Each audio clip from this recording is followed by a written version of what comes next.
দুর্নীতি, পপুলেশন, বেকারত্ব। বেকারত্বই মনে হয়। মানুষের অনেক ধরনের সমস্যা আছে, যানজট, বেকারত্ব, দুর্নীতি, জনসংখ্যা প্রবলেম। আপনার কাছে সব থেকে বড় সমস্যা কোনটি বলে মনে করেন? আমার কাছে সব থেকে বড় সমস্যা হচ্ছে দুর্নীতি। পপুলেশন। সব থেকে বড় সমস্যা বলতে বেকারত্ব। আপনি বাংলাদেশের সব থেকে বড় সমস্যা কোনটি বলে মনে করেন? সমস্যা মনে করি, সমস্যা বলতে সেরকম কিছু নাই। জনসংখ্যা, দুর্নীতি, অনেক কিছুই তো আছে, পপুলেশন, তারপর পভার্টি। বাংলাদেশে তো অনেক সমস্যা আছে, বেকারত্ব, যানজট, জনসংখ্যা প্রবলেম, দুর্নীতি। সব থেকে বড় সমস্যা আপনার কাছে কোনটা মনে হয়? আর সব থেকে বড় সমস্যা বেকারত্বই মনে হয়। কারণ হ্যাঁ, স্বাভাবিক বেকারত্বের জন্যই তো এত সমস্যার সৃষ্টি হচ্ছে।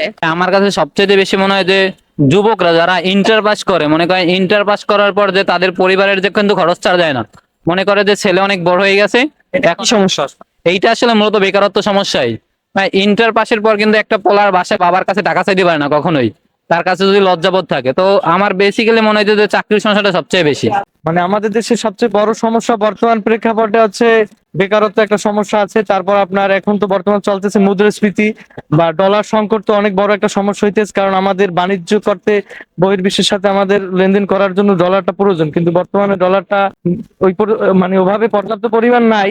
আর সেরকম আশানুরূপ আমাদের রেমিটেন্সও বাংলাদেশে বর্তমানে আসতেছে না, বুঝছেন। পপুলেশনটা একটু বেশি।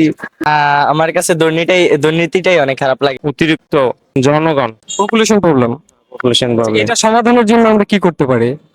এই সমাধানের জন্য আমরা রাজনীতি নিয়ে কাজ করতে চাইলে people's paradigm with Himu Akash.